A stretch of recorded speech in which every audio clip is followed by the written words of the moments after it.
Mari arau makan nasi teganu, nasi daging. Ya, mau makan apa ngah? Mari perli makan nasi daging. Ibu nak syepek ngah. Tak nyepek ngah.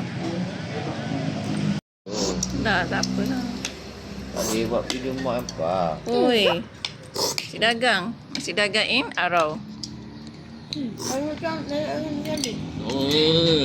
apa, Dik? Adik makan apa? Nasi lemak. Ayam.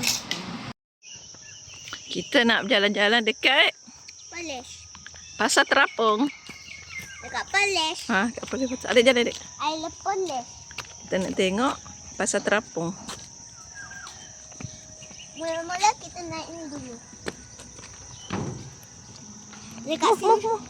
Tengok. Cepatlah yang orang lambat tanganlah. Aduh. Nak online.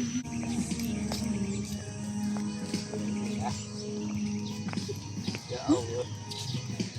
Tu buang. Dekat nama adik.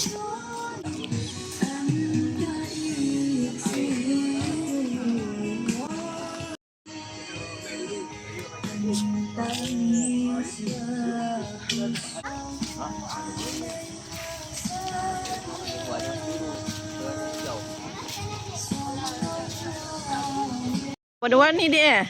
Dik, tengok ayah warna-warni eh?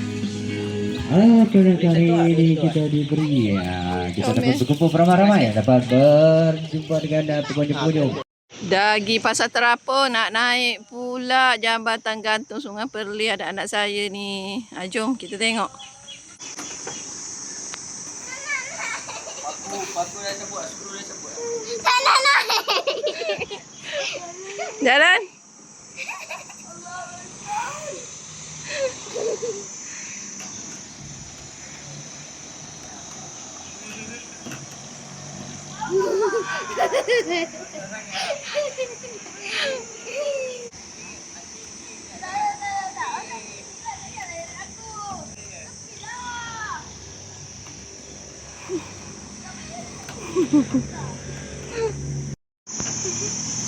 Mana orang tu?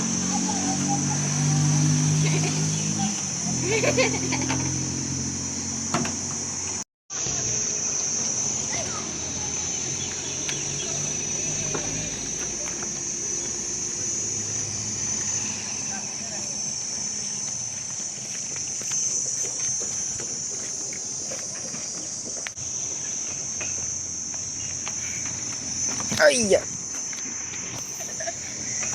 Orang nak lu. Lah.